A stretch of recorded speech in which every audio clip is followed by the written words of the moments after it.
Olá, sou o Wanderson Franco, de Juiz de Fora, e aqui estou. Vamos aqui partilhar durante os próximos minutos uma reflexão. Tá aí, vocês já devem ter visto já no anúncio e no título desse vídeo.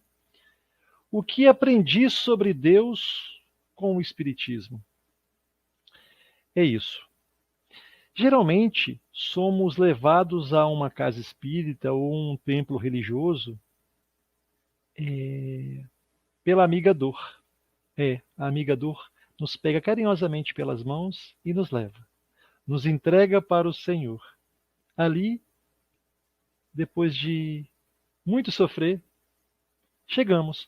Geralmente, nem todos chegaram ou chegam numa casa espírita por essas vias.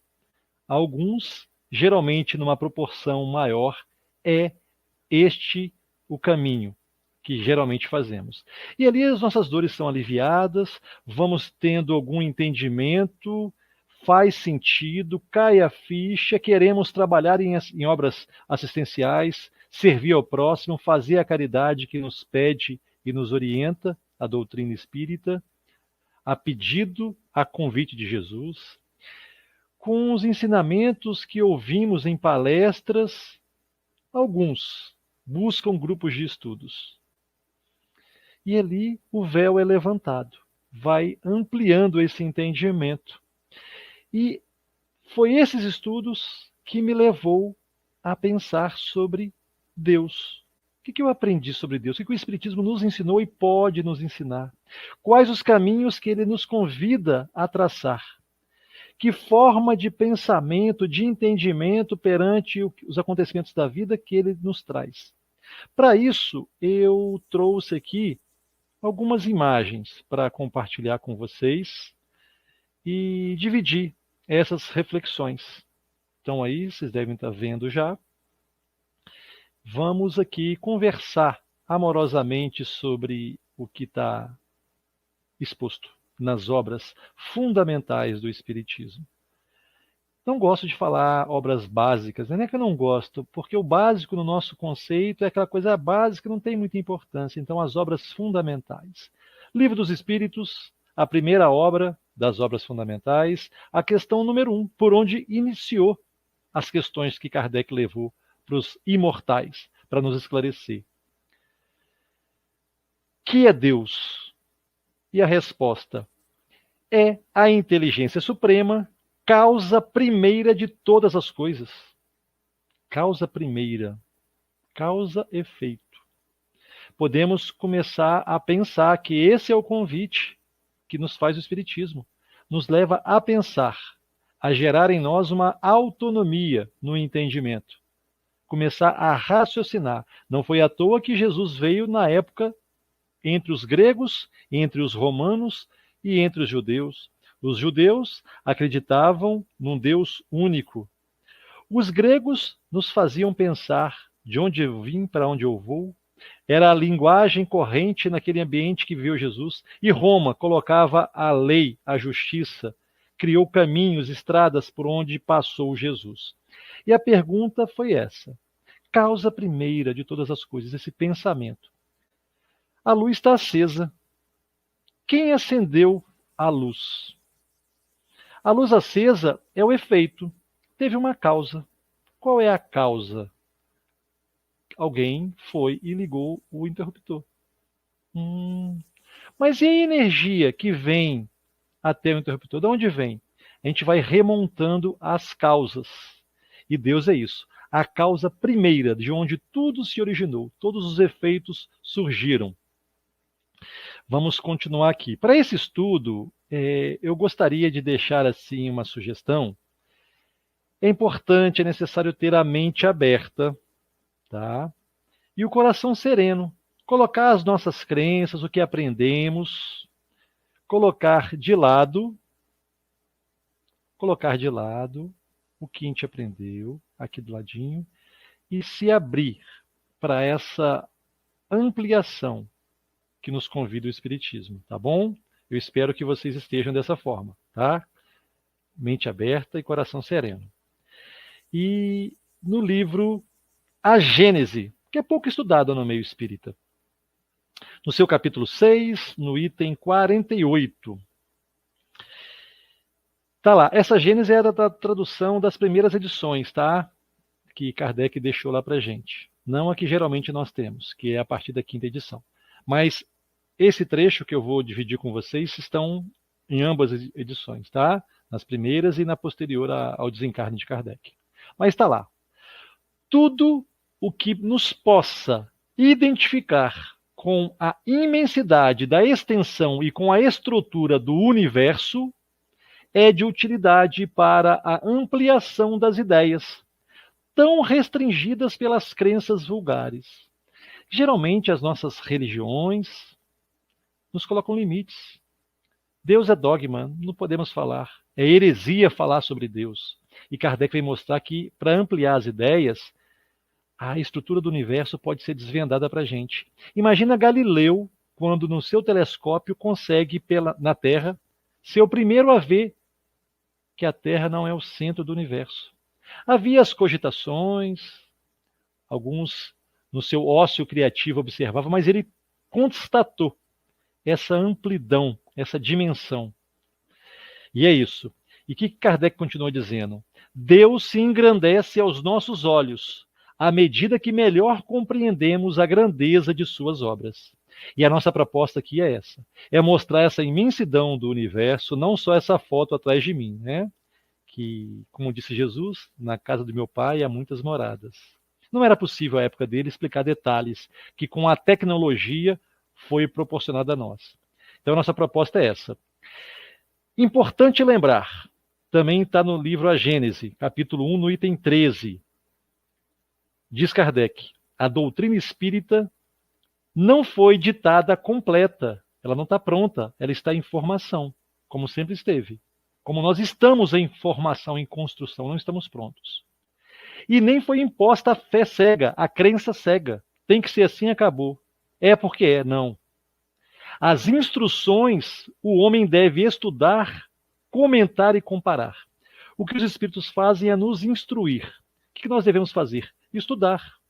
Comentar sobre elas, elaborar, porque quando eu começo a falar, eu ponho em ordem, começo a colocar em ordem os meus pensamentos. Se eu escrevo, então, fica aí a dica. Escrever manualmente ajuda muito a gente organizar os nossos pensamentos.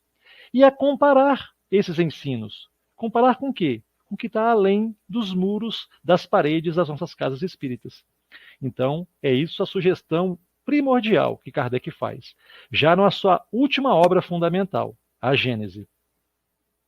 Questão número 5, do Livro dos Espíritos, que está nas suas obras fundamentais. Prefiro falar fundamental do que falar obra básica, porque o básico para a gente, é básico, então não vou nem ler, não. Não, é obra fundamental. Fundamenta a doutrina preciosa, que foi e está sendo sempre alargada com o nosso entendimento. O Espiritismo se alarga, vou até ampliar a nossa imagem aqui. O Espiritismo se alarga, ele amplia como?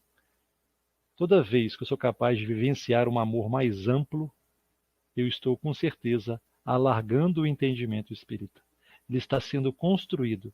Quando cada ser, cada alma passa a respeitar o direito à vida dos outros seres, nós estamos alargando, ampliando o cristianismo, estamos ampliando o conhecimento de Jesus, estamos ampliando a doutrina espírita no seu entendimento e na sua vivência. Toda vez que eu sei perdoar, que eu sei construir algo de bom e de positivo, quando eu contribuo para a obra da criação, eu estou alargando esse entendimento. Mas voltemos aqui aos nossos slides para a gente continuar conversando. A pergunta número 5 é essa. Que consequência podemos tirar do sentimento intuitivo que todos os homens trazem consigo da existência de Deus? Da onde vem esse sentimento intuitivo? Vem com você. Precede o corpo. Você traz.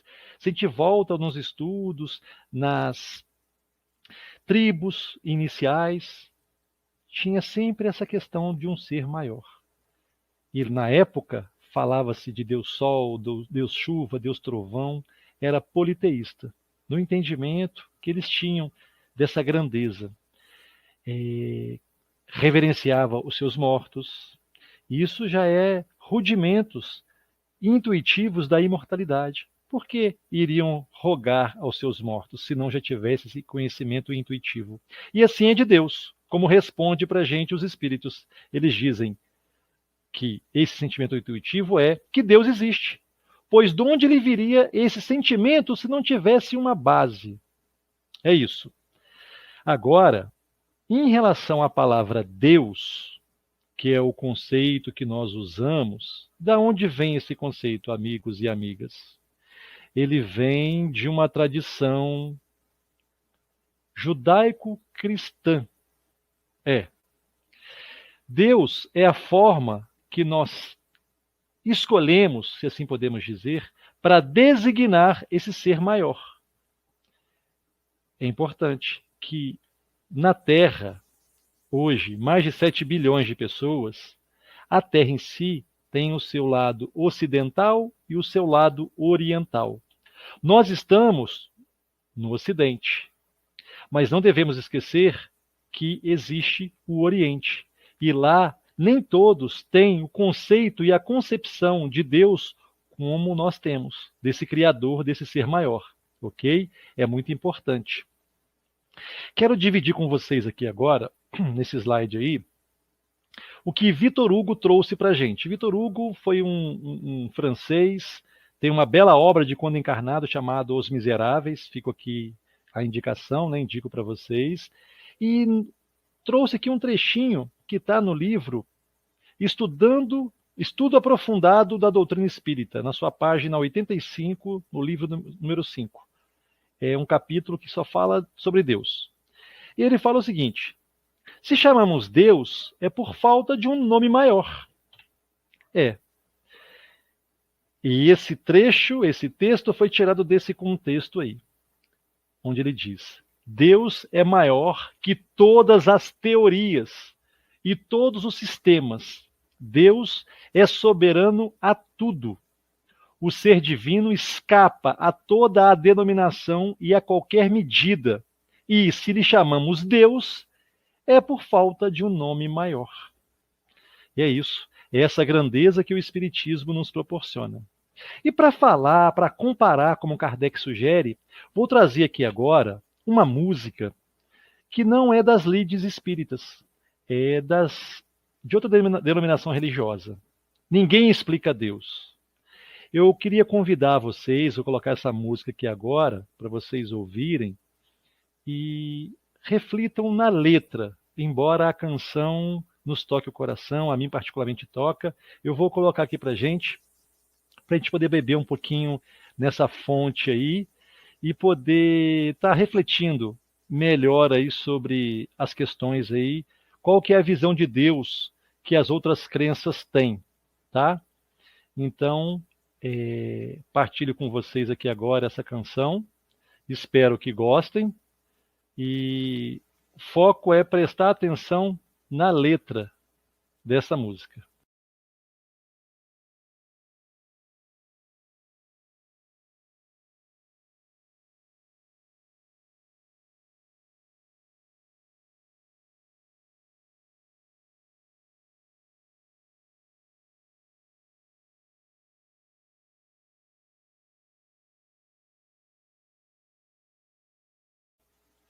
Ninguém explica Deus.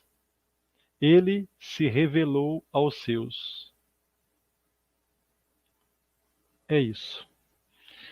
É essa forma de enxergar o mundo que vai se ampliando. Tem questões que não são possíveis serem entendidas. Mas vamos continuar aqui na nossa reflexão. É essa grandeza que nos revela o Espiritismo. É por falta de um nome maior que lhe chamamos Deus. Pergunto para vocês: como é a sua experiência com o sagrado? O que é o sagrado? O que é o sagrado?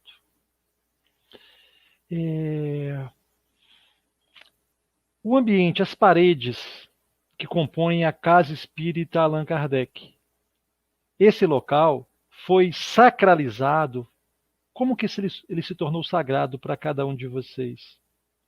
Aqui eu estou me referindo a SEAC, de Matias Barbosa, mas aonde? Na sua igreja, porque hoje com o YouTube, esse convite a ultrapassar os muros, as barreiras, né? As pessoas que antes tinham receio de entrar numa casa espírita para assistir uma palestra, agora, com essa questão virtual que está acontecendo, elas podem beber nessa fonte sem nenhum receio de ser criticadas, rompendo aqueles medos que tinham de entrar, né? Aquele estigma que foi criado durante muito tempo e ainda existe, pessoas têm receio, mas é isso. O que seria esse sagrado na sua igreja?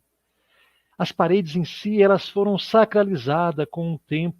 Você frequenta, ora, pensa no bem, ali você fala mais baixo, ô meu irmão, ô minha irmã. E esse nosso pensamento, esse nosso sentimento vai sacralizando aquele espaço. Então, pessoas que dentro de uma igreja, por exemplo, de uma casa espírita, eu chamo de meu irmão, eu posso, assim que eu saio, porta fora, num trânsito, por exemplo, se essa pessoa chega a me dar uma fechada, o irmão vai embora. É onde foi denominado o sagrado e o profano. Eu escolho, né, um local para ser sagrado, mas o resto é profano.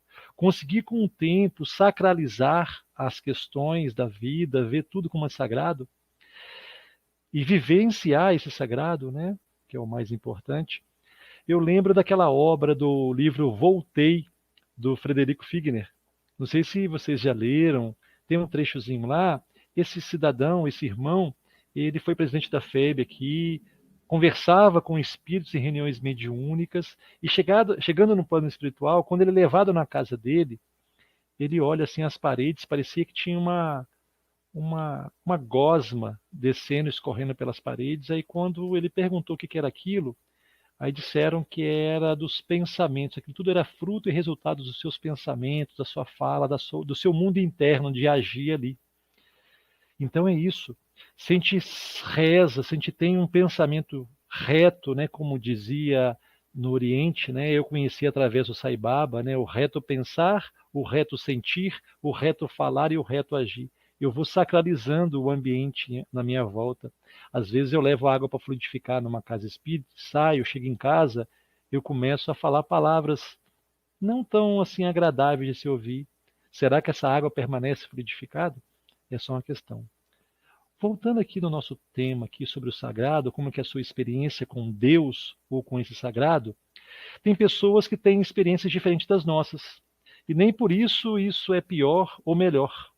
Tem pessoas que se ajoelham no chão, tem pessoas que juntam as mãos, tem pessoas que ficam diante de uma imagem, porque na dor você se prostra, é a prostração de reverenciar, eu não dou conta. Piedade, me ajuda, por favor. E eu sei que nas lides espíritas a gente vai estudando sobre os objetos, sobre os instrumentos, e às vezes precipitadamente a gente fala assim: eu não compartilhei com você a tela desse sagrado. Eu vou agora voltar aqui rapidinho e dividir com vocês, porque eu acho bem preciosa a imagem que por hora nós estávamos perguntando, né? Como é que é a sua experiência com o sagrado? E é isso. Você se prostra diante do ser maior que você. E não, eu estava falando, né? Às vezes aprendemos, objetos, para que vela, para que imagem? De fato, sabemos que o pensamento é tudo. O pensamento nosso, ele é tudo. Ele é capaz de substituir todos esses objetos. Mas será que tudo é para todo mundo ao mesmo tempo? Tem uma experiência que muito me calou o coração, me fez refletir sobre quando no início, a gente estudando o Espiritismo, a gente aprende sobre isso, né? É... Precisa de vela não, precisa de imagem não. Tem uma senhora que fez um transplante de coração, veio esse coração de um jovem que desencarnou num acidente, e quando se faz transplante tem que se tomar os remédios, né, anti-rejeição. Passado um tempo, ela parou de tomar. Isso surpreendeu os cientistas, os médicos, mas como ela continua encarnada, né, viva, sem tomar os remédios. Aí quando se aproximaram, o que ela faz? Habitualmente, sagradamente, todos os dias, 2 vezes por dia, 6 da manhã e 6 da noite, desde quando saiu do transplante. Uma imagem de Nossa Senhora, a foto do jovem que ela ficou sabendo quem foi que doou o coração, agradecendo e louvando. Eu vou me atrever a virar para ela e falar: imagem não presta, não serve, não tem utilidade. Não tem utilidade para quem? E é isso, é ter essa flexibilidade de entender que nós podemos já alcançar algum certo entendimento, mas não somos melhores porque temos esse entendimento. É fazer que esse sentimento, que esse conhecimento traduza em sentimentos. E é isso. Como que é a sua experiência com o sagrado? Cada qual tem a sua, né? E é importante que o respeito esteja acima de qualquer tipo de raciocínio. O respeito deve vir antes, né? Porque ninguém ama o que não se respeita e ninguém respeita o que não se conhece. Quando eu passo a conhecer a história do outro, as coisas mudam. Continuando aqui as nossas reflexões, só lembrando uma fala de Jesus que está em Marcos 12, 29, Jesus dando a resposta, ele diz: o primeiro de todos os mandamentos é: ouve, ó Israel, o Senhor é nosso Deus, o Senhor é um só. Marcos 12, 29. E é isso. Ouve, ó Israel, o Senhor é nosso Deus. Aonde está o reino de Deus que Jesus veio nos apresentar? Aonde deve ser essa construção do reino de Deus? Se Deus está em mim, ele também está no outro. Eu gosto de lembrar muito quando Kardec fala sobre forma e fundo. Vamos lá. Eu estou reencarnado nessa forma. Essa forma minha é transitória. Eu posso cometer alguns equívocos. Os meus erros são transitórios. Mas, em essência, o fundo é esse espírito que é sagrado, que é divino. Do átomo ao anjo. É esse princípio espiritual em evolução. Por isso que Kardec diz: quem enxerga apenas a forma e não o fundo é um espírito de vistas acanhadas. E a nossa proposta é alargar um pouco mais. O que no Oriente já foi dito, já foi orientado, já foi instruído. O Deus que habita em mim saúda o Deus que habita em você. O convite é sempre esse, de alargar um pouco mais o entendimento. Vamos falar aqui das religiões chamadas de monoteístas, que nessa evolução chegamos nesse ponto de entender que Deus é um só. Jesus vem num povo que já acreditava nesse Deus único, né? Embora os romanos tinham os seus vários deuses, né? A Grécia tinha um Deus desconhecido, né? E falando sobre essas religiões monoteístas, elas têm umas características semelhantes, que é onipotente, é onisciente, é onipresente esse Deus. E elas têm os seus símbolos. Tem os seus símbolos. Tem aí o Código Moral dos Judeus, a Torá, tão reverenciada, aonde as revelações chegaram. E lá o nome de Deus é Yahvé, Elohim. Temos o Código Moral dos Muçulmanos, onde o seu Deus é o chamado Alá. E temos a Bíblia Sagrada, que é o nosso código moral dos cristãos, é o Deus Pai. Então aí são alguns nomes para Deus: Alá, Yahvé e Deus. É mostrar que por trás desse conceito que nós criamos, que nós escolhemos para poder nos dar um entendimento, outros povos, a sua época, também tiveram os seus conceitos criados, os seus entendimentos.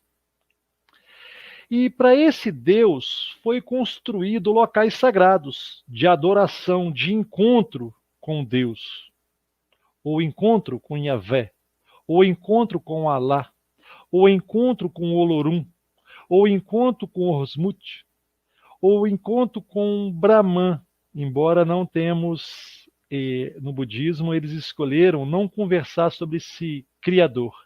Eles conversam sobre outros 3 deuses, mas sobre este não temos capacidade. Então eles escolheram não indagar, não questionar, não querer entender, porque é impossível na visão deles. Na nossa também.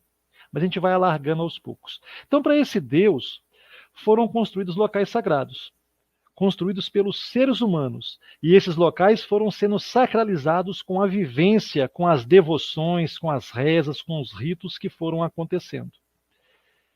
Sabem diferenciar uma da outra? As duas são cristãs.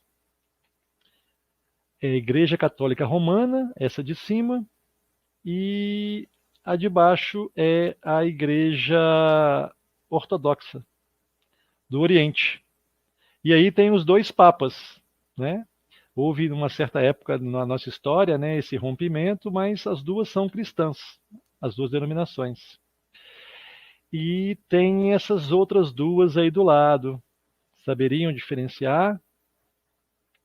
Bem, uma é a mesquita, onde se encontra Alá, segundo a sua tradição religiosa. A de baixo aí, à sua direita, é a sinagoga, onde o Yahvé é buscado pelo judaísmo. Então são esses locais sagrados que nós fomos construindo com os seus nomes específicos. E nós percebemos que para Deus se constrói o que há de grandioso, suntuoso, poderoso, diferente, se oferece o melhor para Deus. Para Deus eu vou dar o meu melhor. Bem, nesses locais que falamos ser sagrado, ali falamos mais manso, diferente. É onde dividiu o sagrado do profano. O profano eu falo de qualquer jeito, mas no sagrado não. Conseguir trazer o sagrado para o profano e sacralizar os nossos ambientes, as nossas relações, é um desafio. Se eu for capaz de oferecer o melhor para o outro, não só dentro do local que é sagrado, mas na vida. E eu lembro de Paulo que escreveu: tudo que fizer, faça como se fosse para Deus. Vou voltar a falar sobre isso. Então, isso que é sagrado, vemos aí grandes obras. Vou ampliar aqui a tela, tá, para vocês verem aí a grandiosidade. E muitas dessas obras não tinham a tecnologia que nós temos hoje. Para Deus se oferece o melhor, porque Ele é tudo para nós. É uma retribuição da nossa gratidão, da nossa devoção. Olha que belos vitrais. E não havia tecnologia como nós temos hoje, não, à época. Será que hoje somos mais inteligentes, como alguns dizem? Ou temos mais tecnologias? Porque se a gente vai a fundo nas obras de artes do passado, ficamos encantados pela grandiosidade, pelos detalhes, pela riqueza, pelo requinte, né? Se oferece o melhor para Deus. E só se adora a Deus nos locais sagrados? O que eu queria voltar a falar, quando Paulo diz que faça como se fosse para Deus, nós que estudamos o Espiritismo, que gostamos das suas leituras no livro Paulo e Estevão, ficamos sabendo de onde Paulo retirou essa referência de que tudo que for fazer, faça como se fosse para Deus.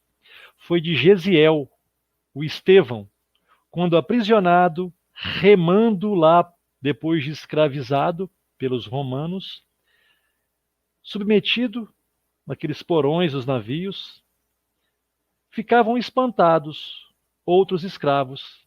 Mas Gesiel, você fica remando com esse vigor, com essa forma tão preciosa? Ele responde: eu não estou remando para os romanos, eu estou remando para Deus. E essa história chegou de alguma forma a Paulo, que depois trouxe em suas epístolas. Tudo que fizer, faça como se fosse para Deus. Eu não estou fazendo isso para a minha mãe, para o meu pai, para o meu vizinho. Estou fazendo para Deus. Desse olhar, amigos, pode nos levar a profundas transformações do nosso comportamento. E aqui a pergunta: só se adora a Deus nos templos sagrados? Ou eu posso adorar a Deus em outros locais? Só aqui, dentro, que Deus está? Não. Como também disse Paulo, em Deus vivemos, em Deus nos movemos e em Deus existimos. Conseguir olhar Deus na proposta que nos apresenta o Evangelho de, como está numa canção popular, né? Tudo que move é sagrado. Ter um zelo, um cuidado, seja com os objetos, com os animais, com os vegetais. É um convite que esse alargamento das ideias que nos propõe Kardec deve nos conduzir, deve nos levar. Bem, no estudo aprofundado também da doutrina espírita, eu gosto muito desse trecho, onde fala que, eu vou ampliar aqui para vocês, para ficar melhor. Tá lá. É preciso admitir que tal compreensão de Deus se amplia com o tempo, à medida que o homem evolui.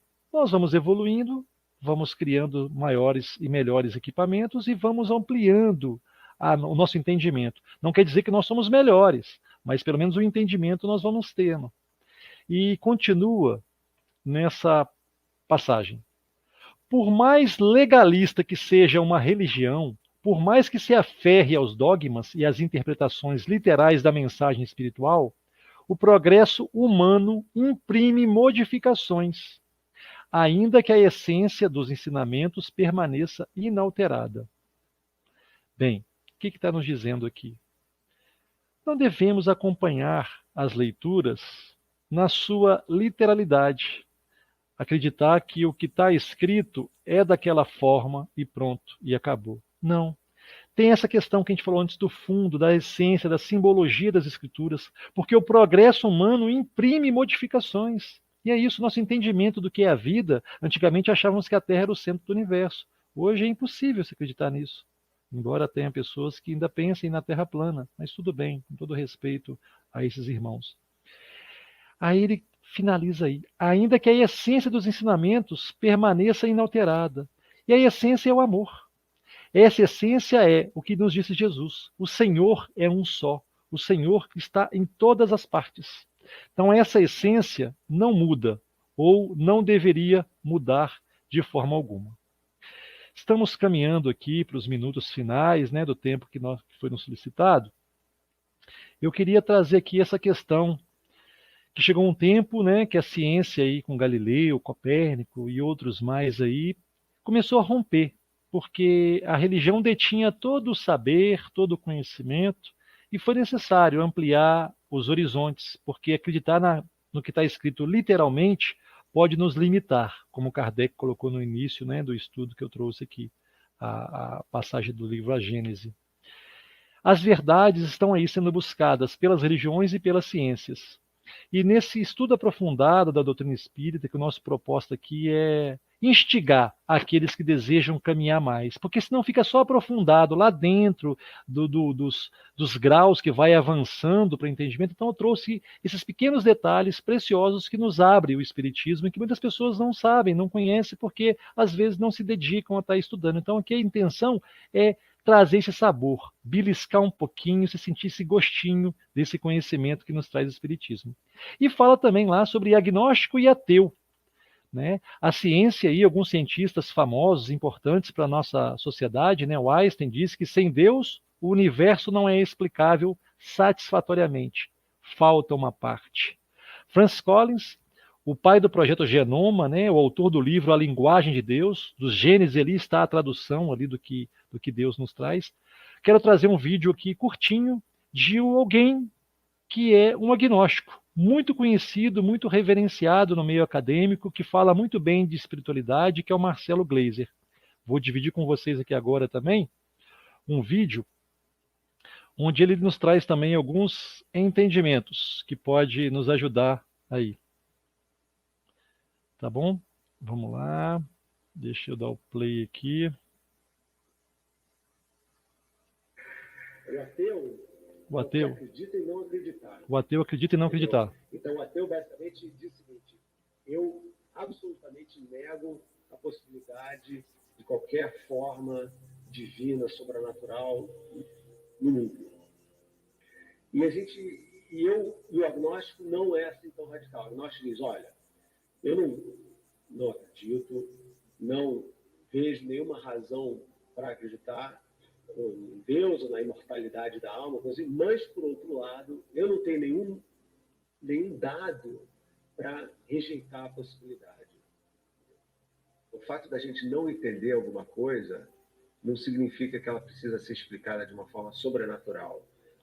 A ciência vive da dúvida e a gente não precisa entender tudo, a gente não precisa ter resposta para tudo para ter uma vida feliz, para ter uma vida completa, né? Essa ideia de que tudo precisa ser explicado para você se sentir em paz, para mim não faz o menor sentido, né? Então eu prefiro viver com a dúvida do que ser enganado por uma ilusão.